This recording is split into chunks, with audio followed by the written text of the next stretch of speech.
The next stage of the path of devotion is the path of Tantra, where in the beginning, in that first stage where we're invoking, we're trying to remember who God is. And then in the second stage, we're in this relationship with God. In the third stage, in this Tantric stage, everything is God, including you and me. Welcome to Healing at the Edge, a podcast featuring interviews, archive talks, and teachings on conscious living, conscious dying with RamDev Dale Borglum, brought to you by the Be Here Now Network. Dale has been a meditation teacher for nearly 50 years and has been at the bedside of the dying and their loved ones for over 40 years. He was the director of the Hanuman Foundation and founded the first Center for Conscious Dying in Santa Fe, New Mexico. He's taught with Stephen Levine, Ram Dass, and countless others on the spiritual path. Dale is still working with the dying today. For more information, please visit livingdying.org. What I'd like to talk about today is the path of devotion. I know some of you are devotees of God, of Maharaji, of Hanuman, of Christ, and some of you are more into Buddhism, some of you are more into self-inquiry. I was listening to a talk by a local Lama named Anam Tupten. He's a really beautiful guy. And he was saying, I'm going to tell you the secret to meditation. I'm going to tell you the secret to spiritual life. And he went on, kind of like there was a tease. And finally, he said, the secret to spiritual life is devotion to awareness. That without devotion to awareness, you're not going to have enough juice in your practice to be dealing with all of the difficulties that come up. Basically what he's saying, and what I've been saying in another language, whether we're devotees of God or not, even if we're just trying to be present, following Ram Dass's advice, be here now, or later in his life, he was saying, just die into loving awareness. Without devotion to the practice, we're going to get sidetracked and roadblocked so often that it's going to be extremely frustrating. Saint Teresa of Lisieux, the little flower, the Catholic saint, said, I felt it better to speak to God rather than about him, which is the problem that we're going to be facing today. We're going to be talking about God, but to the extent that I'm feeling enough devotion, can I be speaking to God right now? Can I, as I'm talking to you, am I talking about God or I'm talking to God? As you're listening to this, are you listening to stories about God or are you listening to God, right? Is it all God? Is there enough devotion that no matter how the talk turns out, if I start coughing a lot, which might happen at any moment, it's still God talking to God. There's a wonderful story. At the Lama Foundation in Taos, New Mexico. Anyway, the local Indians had a place right next to Lama Foundation. There's a beautiful old guy there named Grandpa Joe. He was very, very wise. They would bring him up to Lama Foundation to talk, and he would talk late in the afternoon. And a friend of mine was living up at Lama. She was living in a tent far away from where Grandpa Joe was speaking. And people noticed that there was a bear that was running around this part of the mountain. So my friend Saraswati became concerned that when she was walking home from Grandpa Joe, if it was too late at night, that maybe this bear would come and chew her up because he would talk till the sun was going down. So she said, Grandpa Joe, if I should see a bear, what should I say to the bear so the bear doesn't eat me up? And Grandpa Joe says, don't talk to bear, talk to God. Right? That the bear is God. And can we remember that really all that we're doing here is talking to God? Can we remember that bliss of feeling connected when maybe right now we're feeling that a little bit? We're feeling the sense of satsang, of sangha, of connectedness.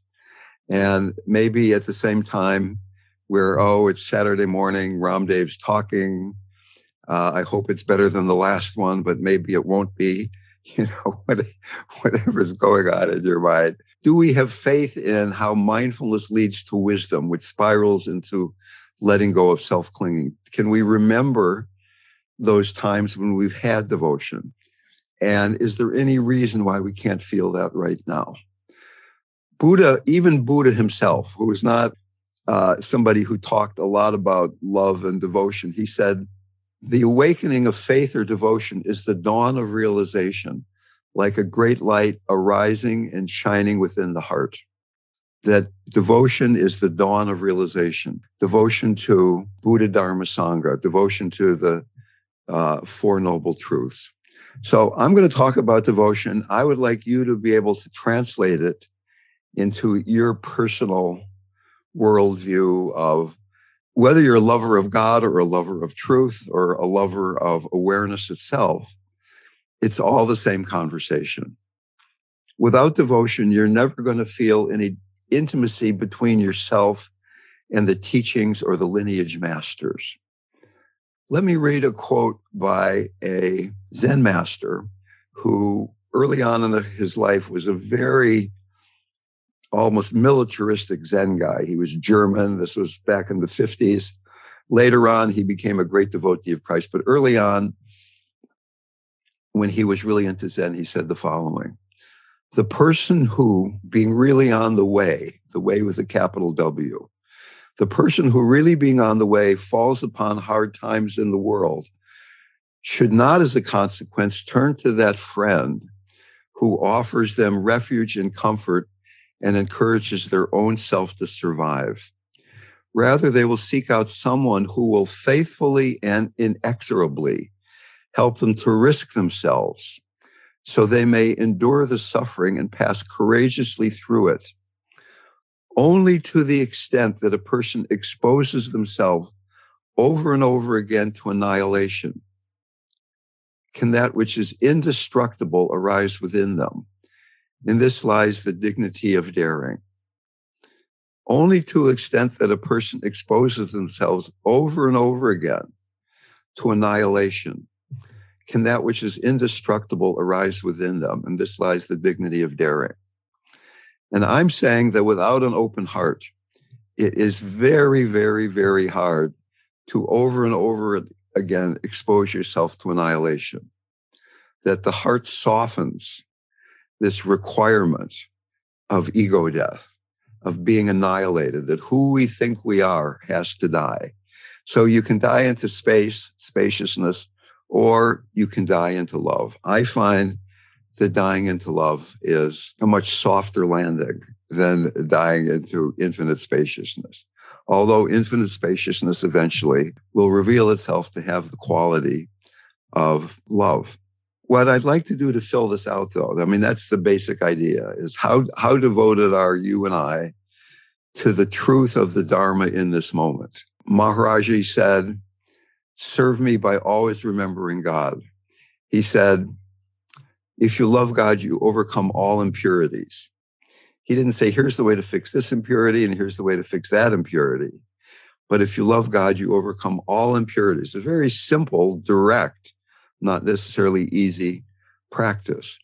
But what we're going to talk about today is the path of devotion, the stages of devotion. There's the invocation or trust stage. There's the loving kindness, juicy heart stage. There's the tantric stage, and there's even non-dual devotion. So we're going to go through those 4 stages.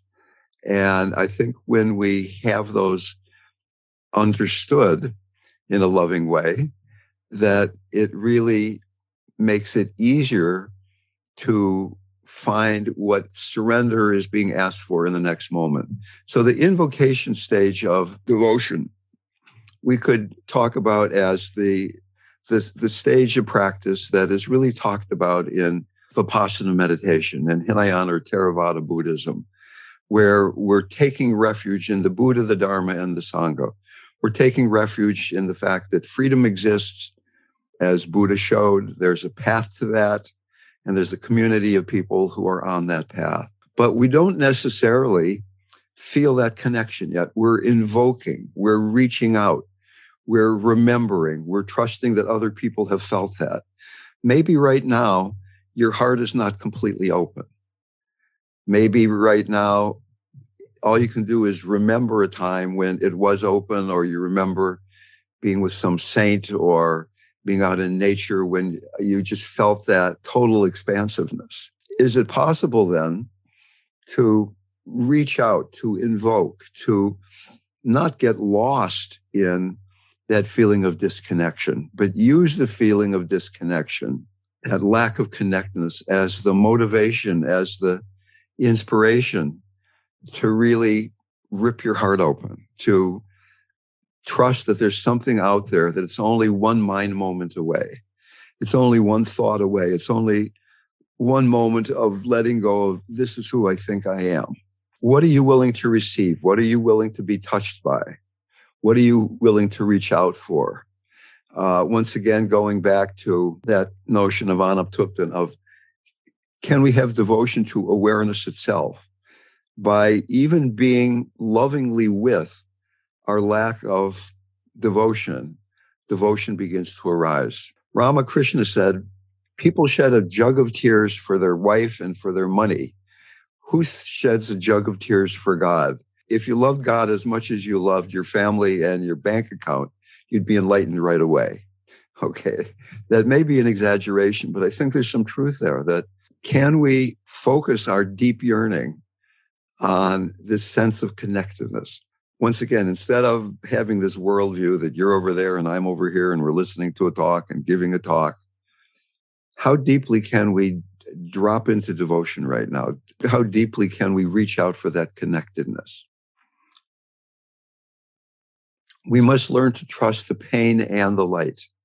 The pain itself is not separation from love. One of my main symptoms of having COVID is that I really can't feel my heart much right now. I've been lying in bed every night saying, Maharaji, I don't feel my heart. I'd kind of like to feel it again. I'd like to really feel that connectedness. I don't feel it. It's all a memory. I don't know why, but something about COVID brain fog and my ability to feel that expansive, juicy thing is really not there. The next stage that we're going to be talking about, that heart stage, is not really available. Can I love even that? Or do I get upset about that? Do I push away that? Do I think I'm a failure as a practitioner because my practice isn't as strong as COVID?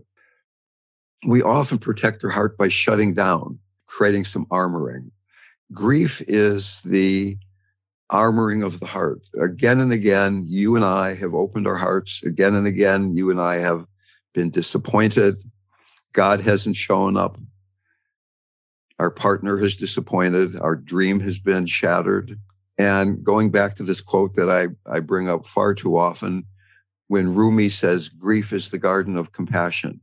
He's talking here about moving from this invocation stage where you don't feel love, where you're lost in separateness, into the stage of connectedness. Grief is the garden of compassion, transmuting feelings of grief and separation into feelings of compassion and connectedness. In this moment, can we connect? Can we begin to connect into the heart stage of practice? Can we water these seeds of innate tenderness? There is this path of devotion. We often think of devotion as my heart's open, there's a lot of love. If you read these Rumi poems or Hafiz poems or a lot of the Christian mystics, St. John of the Cross, Teresa of Avila, they often talk about the closed heart. St. John of the Cross very beautifully talks about the dark night of the soul, when you're really not feeling God, you're really not getting any joy out of the world anymore, you're left with nothing. That's part of the path of devotion. If we fully inhabit that, then we more fully inhabit the heart when we get there. So let's move on to the more interesting part of devotion, which is when the heart really does begin to open. Maharaji said, I'm always in communion with you. Swami Nityananda said, be peaceful, I am everywhere. So what would it be like if we really believed that? What would it be really like if we're thinking, we're feeling, we're living, I am always in communion with you? That pure consciousness, the embodiment of infinite love, is with us moment to moment to moment. Here's a short poem from Rumi. Endure your pain quietly. I am your remedy. Don't look at anyone except me, because I am your true friend. Even if I kill you, don't say, I have been killed. Instead, be grateful, because I am the compensation for your life. And Kabir says, oh, friend, I love you. Think this over carefully. If you are in love, then why are you asleep? If you have found him, give yourself to him, take him. Why do you lose track of him again and again? If you are about to fall into heavy sleep anyway, why waste time smoothing the bed and arranging the pillows? Kabir will tell you the truth. This is what love is like. Suppose you had to cut off your head and give it to someone else. What difference would that make? And in fact, you do metaphorically have to cut off your head. You have to give up understanding. You have to give up knowing. That is a radical surrender into total loving awareness. A radical surrender into total loving awareness. Saint Teresa of Lisieux, again, the same person I quoted before, said, I fear only one thing, that I should keep my own will. That we die into loving God so much that it's God's will. Love sounds like a wonderful idea. Imagine having your heart open all the time. But at the same time, we're talking about annihilation, of cutting off our head, cutting off where the ego lives, dying into connectedness with all that is. Ramakrishna said, devotion to God increases in the same proportion as attachment to sense objects decrease. To the extent we're stuck in the world, to that extent, we get disconnected from this sense of being with God. Maharaji said, if you want the chapati, don't eat it. Now, that's kind of a radical thing, because you're never going to eat, you're going to starve to death. It's the difference between having a preference to eat a chapati and having the attachment to eat chapatis. Can you notice where you're attached to being in the world? In the Gnostic Gospels, Christ says you have to kill your parents. That doesn't mean you literally kill them, but you let go of that attachment.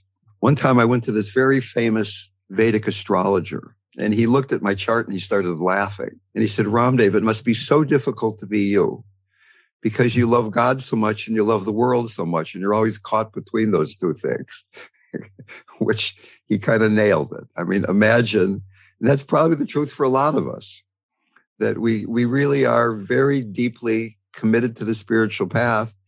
And at the same time, there are so many things about the world that are just completely fascinating, that there's so much information, there's so much beauty, there's so many remarkable human beings that we get lost in all the story of it all.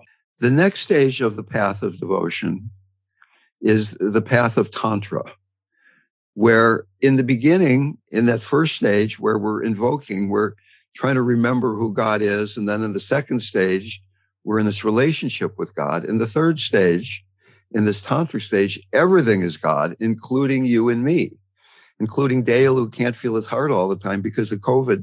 That's God too. Here's this incredibly beautiful, very short poem from Hafiz.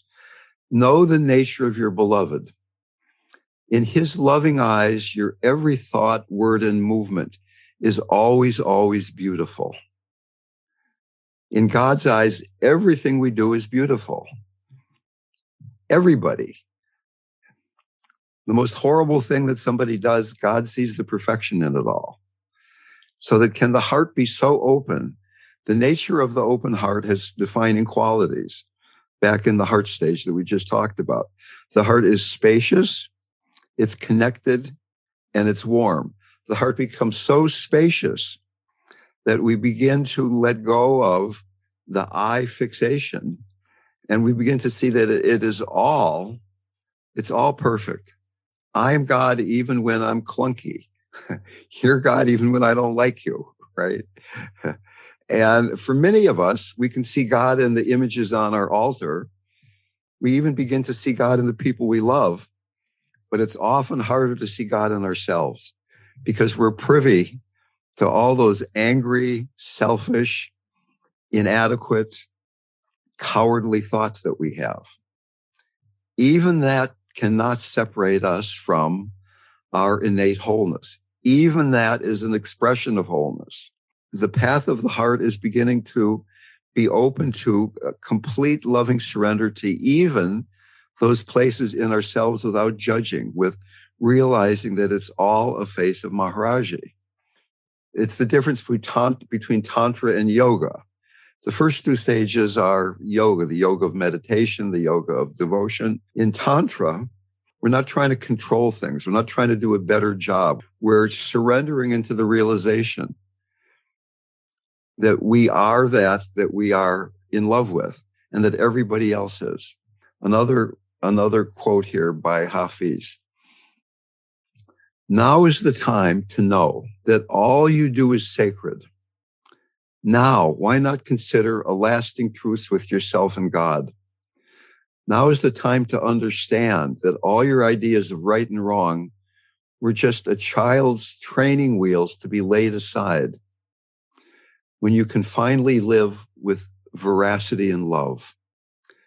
Now is the time for the world to know that every thought and action is sacred, that this is the time for you to compute the impossibility, that there is anything but grace. Now is the season to know that everything you do is sacred. Imagine that. So that in the beginning of practice, we need training wheels. We need the 10 commandments. We need the yamas and the niyamas. We need these things that say, don't do stuff that creates duality. Don't go around killing people and stealing and committing adultery and hating people. Because when you're doing those things, the mind gets all activated. The mind gets unstable. There's me and them. So that in the beginning, we pay attention. We try to control our lives, what goes into our mouths, what comes out of our mouths, how we breathe, how we think, so that the mind becomes stable enough to realize the spaciousness of the heart. And then the heart becomes so spacious and so connected that this tantric reality is revealed. We don't have to control anymore. It's all sacred. Maharaji would get really angry. He'd get really sad. The one thing he didn't ever get was afraid. I've been around a lot of saints. I've seen all the mandala of possible emotions except for fear, because fear is based on separation. But sometimes anger and sadness is the appropriate response without attachment to what's happening in the world. Yoga teaches gradually eliminating obstacles through control, suppression with awareness, if you will. But what we're talking about here is going beyond suppression, that it's all an expression of the divine, every bit of it. Are we approaching devotion from a sense of poverty or from a sense of fullness and abundance? Very often we're trying to open our heart and working with the heart from a sense of poverty. I'm inadequate. I need God to fix me. I need to have a deeper kind of love. And once again, that's totally an illusion. It is a delusion that you need to change who you are. Maybe it'll be a lot more comfortable when you realize that you're perfect, but the perfection is always and already existing. At this stage of Tantra, we do deity practice. We imagine Avalokiteshvara. We imagine Red Tara. We imagine Hanuman or Christ or the Divine Mother. And we imagine loving them so much that we become them, and that we begin to use our relationship with the relative deity to merge with the absolute deity. It's just that the relative deity, all these notions of these deities, all these pictures and statues that I've got behind me on the bookcase and over on my altar over there, they're tools to open the heart so we realize that it's not something out there. That Maharaji wasn't some guy in India who had a body and he died. He was a representation of infinite consciousness, as is each of us. So Tantra means to weave. We're weaving this truth into daily life. We're integrating wholeness into our every action and thought and speech. We're opening to grace in every moment. We're catching hold of that first moment of perception, rather than naming it and getting caught in a story about it. What we've done now, before we get to the last stage of non-dual devotion, is we've created a devotional path where, first of all, we're priming the pump. We're in invocation stage. We're developing trust. We're reaching out to receive enough love that we begin to trust that we can die into love. We can let go of the ego because we're trusting love. We have this loving relationship with the deity, with the practice, with the Dharma, with the truth. And as that relationship deepens, we see that it's not even just a relationship, that the truth is that it's all that we are that we are that love, that everybody is that love, everybody is that truth. When we ask, who am I? As Ramana suggests, that the answer is all of this, that I am existence, consciousness, and bliss. Satchidananda. There's nothing that I am not, and there's nothing that you are not, and that you and I are not connected. We go beyond connection into oneness. There is one consciousness, one truth. And we're using the heart to go into that one truth. And then finally, there's what we could call non-dual devotion, which is kind of tricky because there's not even an I anymore who's feeling devotion. We're resting in the wholeness, which is love. Devotion has brought us to the point where it's all one. Maharaji, again and again, you'd ask him this question and that question. And again, he would say, sub-ek. It's all one. It's all one. Anger, love, confusion, Hanuman, Christ, ordinary person. It's all one. The only thing that's important is how much you love God. Meditate like Christ. Christ was lost in love. He was one with all beings, and he had great love for the world. He gave his body so that all people could receive the Dharma. Serve me by always remembering God. Can we go to that place? This non-dual devotion is something that it's hard for us to live in 24/7, but it's very useful. It's very growthful to take short bursts of surrendering into non-duality, letting go of the I, nobody meditating, nothing is a distraction, nothing to do. It's the most restful thing in the world. If the mind gets distracted, the distraction is still awakened mind. There's nothing that's not the awakened mind. That you just keep surrendering it to this is it. This is it. This is the one reality. This is the one reality. And then we have to come back to our ego to do the income tax, probably. It's kind of hard for most of us to do income taxes from the state of non-duality, or it's hard maybe to get in a fight with your spouse from a state of non-duality. And okay, so any comments or questions now about all these stages of the path of devotion? The invocation stage of reaching out, the heart stage of a juicy relationship, the tantric stage of I too and you too are that one, and finally there's no I or you. Any comments? RamDev? Yes. I just want to ask you, I think you had a similar experience myself. As much as you loved your guru, I know you had the Christ as almost something greater. And I found as much as I can do the practice, when I step back and I start my devotion to Jesus, I go back almost backwards sometimes, as opposed to the Ramana or Nisargadatta or these great gurus that we love and respect. So do you worship Maharaj? What do you mean by going backwards? I'm a little confused. In other words, I know that for me, for the awareness, the consciousness, Christ is the I am, the inner awareness or consciousness. Right. At the end of the day, I can't explain it. It's a childhood thing. Mother died at 5, left me with Jesus. She went to church every day. She was in my heart. She taught me love. But I had to go and study. I had to study the East and study the gurus. But I can't bow to the feet, even of Ramana, as opposed to Jesus. Okay. It's a question. Okay.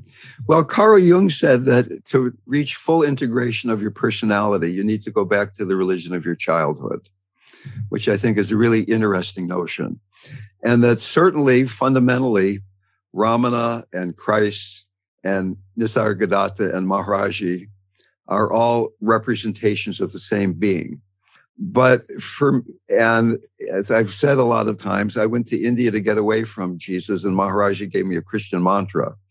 But what I'm saying is that, like when Maharaji died, there was a great sadness that I would never be with him again, but there was also kind of a relief that I didn't feel regret that he was in India and my butt was in California, and I wish that my butt was closer to his butt, right? So I think it's easier when there are these contemporary figures like your teacher Ramana, to see him as a man who's channeling the truth, whereas Christ, did he even say any of those things in the Bible? It's not really clear that he did. Christ is more a meme for pure consciousness as opposed to a person. There's Christ and there's Jesus, and that's a whole other conversation. I've got pictures of Maharaji around, but I also remember there was a story where he would kick us out of the ashram for a few days because he said, I get attached to you. So I don't want to get attached. So don't come back for 2 days, which I found quite remarkable that he would be attached to me. But he said, don't come back for 2 days. And one of the women in our group, I won't mention her name, but she thought, I love Maharaji so much that I'm just going to climb over the wall. And because I'm so devoted, he's not going to kick me out. Right. So she goes over to the temple, and there's a 8-foot wall around the temple to keep the monkeys and the bandits out. And she comes climbing over the wall. And there's a guy in India called the Chowkidar. He's like the gatekeeper. And Maharaji saw so-and-so climbing over the wall. And he started yelling, get her out of here, get her out of here. And then he turned to somebody and he said, they don't understand. They think I'm this body. Right. So it's easier to think that Maharaji's the body and Ramana's the body. We've got photographs of them. You don't have a photograph of Jesus. You got the Shroud of Turin. Who knows what the heck that is? You've got these drawings of people that he looks like somebody that stepped out of Jesus Christ Superstar, whatever the play was. Right. And Christ is more, it's like the meme of wholeness. It's like the metaphor. So, I mean, that's the way it is to me, that Christ and Maharaji are the same thing, but it's still like Maharaji was that guy. And I've got stories about being with him, and I've got quotes that he actually said in books by Ramana, who I love so dearly. RamDev, I got a question. So this last week, I had an experience that probably would still fall in that first stage, although the heart was very much open and accessible. And it was around this property that I bought in the south of France that has a large garden with some very tall trees. And my deal with the meditation center next door is they get the house, I get the garden. But then I come back after being gone a few days, and there's a van parked in the garden underneath the big tree. My tree. Exactly. So the I making, or the mamankara, the mind making, mind ego first came up, and the thoughts were like, couldn't they have at least asked me if this van could park there? And at the same time, it's 100 degrees during the day, and after about 24 hours, also I could really feel it was a young couple that were sleeping in the van, and they were also volunteering at the same center next door. And I could feel my heart more and more open up to the giving of the shade, this land that I have, so that they could be more comfortable. But it was like a little bit of a, which wolf do you feed? They were in conflict sort of a thing for at least a day. But then there was this third part of me, kind of this higher part of me, I could say, that knew that the heart was right. This is what I wanted. I wanted to give them, just stay there as long as you want. That felt the best. But I had to work with this other part of me, that's still locked in capitalism and mine, and all this kind of stuff. It took about 2 days, and I didn't take any action other than being kind of snarky at one meal where I joked about something and like having a van in your garden when you come home. I kind of said it like that, and a couple people sort of caught it. But so I'm kind of, following more the Theravadan sort of approach, just sticking with that one stage, which I believe can bring you all the way to the end. You don't need to even do those other 3. I think, in fact, the early Buddhism has actually also 4 stages. The final one being an arhat, which probably is the same as the non-dualist. But it feels like more like a slow process. It's not like annihilation. It isn't like, cut my ego off. It took time. It took patience. And though at the end of about 2 days, it was gone, and the heart took over. And I told, and they were a little worried. And I said, you guys can stay there. I go, it's a privilege that you're able to be under that tree and be shady. And I'm able to offer that to you. So I don't know. I guess my question is, if there is a question there, really is though, can it just be slow? So yeah, definitely it can be gradual. I mean, gradual, yeah. Sometimes there's a sudden awakening, but going back to what I was saying right in the beginning there, that this devotion to awareness, when you have that, you begin to feel during those 2 days, you begin to gradually feel the difference between the way you were describing what the mind was saying, the capitalist mind, and what the heart's saying, and how that the capitalist mind, when you're lost in that, it doesn't feel good. It sucked. It sucks. That in Buddhism, there is this often unspoken understanding that we have innate goodness and innate tenderness, innate wholeness. And that just by having attention, just by having awareness of what's going on, there will be a natural movement toward what is right and good. Because when you're doing the other and you're paying attention, it doesn't feel good. Yeah. Right? And the other one felt so sweet. It's so just tender. I mean, it felt so awesome. It was clear, but yet it was like just my tendencies, the habits, I don't know, whatever. It took, 40. Why did it take 48 hours? It might have even taken long. It might have been 72 hours. I don't know. It took a bit before I finally could I could suggest the practice of you feeling compassion for the part of yourself that think it should have taken less time. Yeah. Right. So that you're saying, I've been meditating. I'm a meditation teacher. It took me 72 hours to let go of this. And if I were really good, it would have taken 72 seconds. Right. Well, no, I'm not. But yeah, I'm just saying, I'm just surprised. I'm kind of surprised. It was so clear. One was so juicy and sweet. But that one took 24 hours to feel, though, by the way. It took me a day to feel my heart. And then once I felt my heart, it still took a day to finally take any action. Right. Anyways, that was it. That's all. Yeah.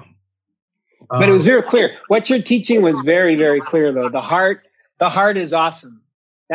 That was very clear. So that, once again, there are 3 defining qualities of the open heart. It's a spacious heart. It's a connected heart. It's a warm heart. One can do a practice. You're going through your day and you pick one of those and you're asking, is my heart feeling spacious? Mm-hmm. If it's not, if it's feeling contracted instead of spacious, okay, I'm feeling a contracted heart. What's going on in my body? Oh, there's tightness in my belly, or what's going on? I'm feeling ownership of my shade, or whatever it is, and you begin to notice that. You begin to it brings you more quickly to awareness of the obscuration. Mm-hmm. That eventually, my feeling is that eventually devotion becomes addictive. Devotion to awareness, having that open-hearted feeling becomes addictive, that you become crazy for anything but that. Once you've had that experience, it's all downhill. It might be a bumpy ride. It might be a long ride. But once you really felt that connection, you want that like you want air to breathe. Right? And that it's who knows how long it's going to take, maybe a bunch of lifetimes, but you're on that path now. And I mean, even in a more extreme way, they say in Theravada thought that once you have the first moment of awakening, that at most it's going to be 7 more lifetimes. Once you have that stream entry, right? That you've had, in a more extreme sense, a complete taste of one mind, then it's all downhill. Even though you're back, you're angry again and you're sad again, but you're not caught in those things like you were before, because it's always in the context of, I've had that other experience. So even though you were having that experience of capitalist brain, it's in the context of you having had a lot of spacious meditation, and you can't take it completely seriously.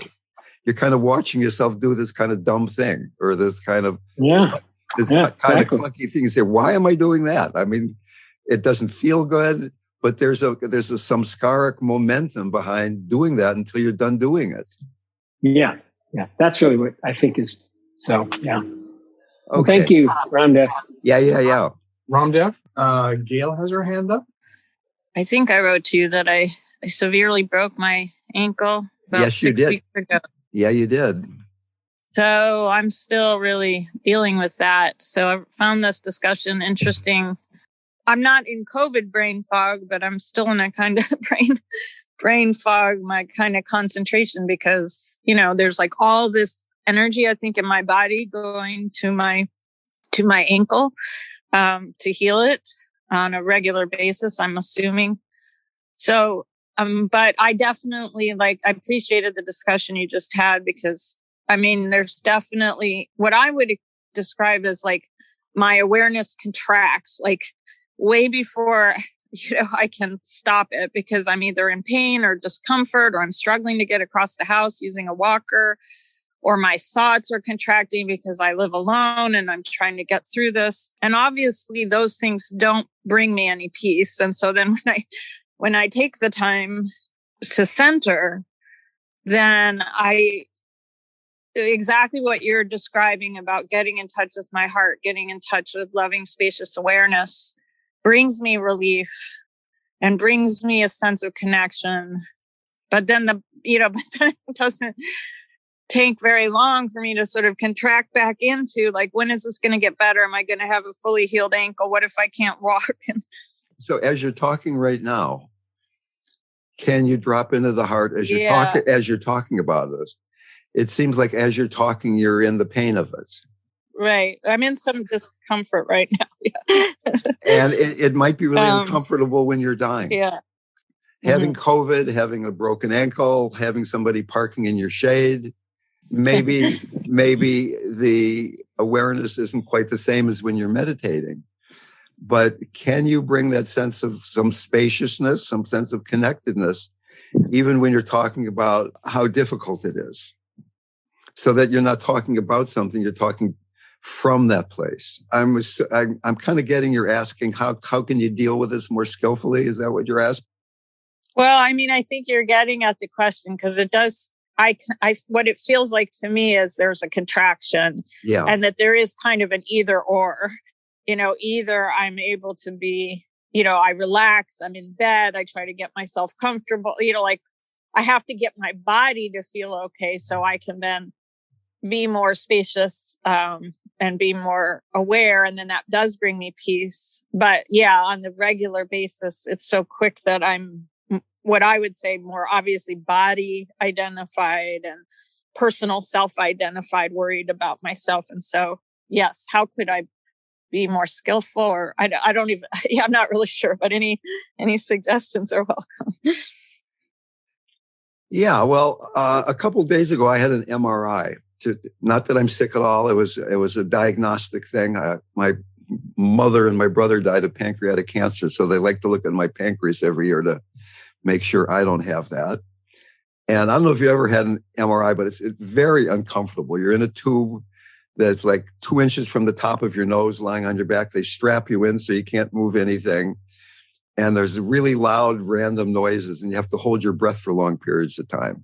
It's designed to make you uncomfortable. So it was like practicing. Can I be present and relax in this super uncomfortable situation? it was like a game. Can I keep letting go?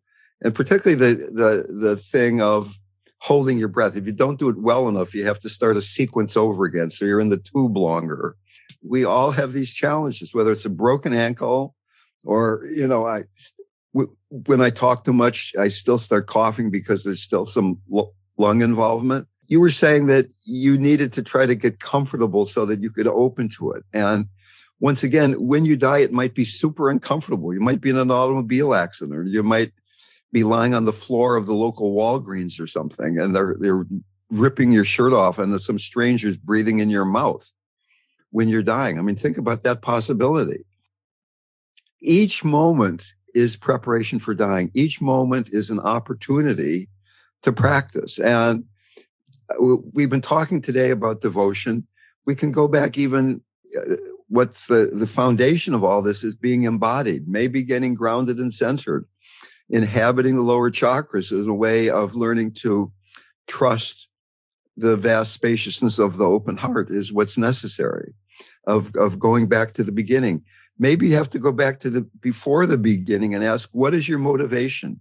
What do you really want? What is your life about? Suzuki Roshi said, the most important thing is finding the most important thing. What's the most important thing for you?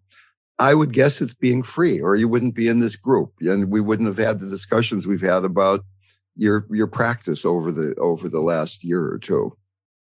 So if in fact that's what you really want, and then you're getting sidetracked by it's really uncomfortable to be in a body with a broken ankle, find some surrender into that motivation. I want to be free, even though there's pain in my ankle, even though it's uncomfortable to be in my body right now. I mean, I'm kind of trusting that having brain fog, and when I sit down to meditate, my mind doesn't calm down almost immediately the way it always used to do, that's going to come back. Maybe it won't. Maybe I'm this kind of crazy person for the rest of my life. Good luck to everybody else, but maybe that's the way it is. Do I resist that? Do I get angry about that? Do I get frustrated about that? Do I try to find the right combination of drugs so that goes away or whatever? It's the basic question. I'm uncomfortable. I don't like the way it is here because of my body or my relationships or the weather or my bank account or whatever it is. What do I do about it? There's a path here. There's a path that works. And the only problem with the path is it only works if you do it.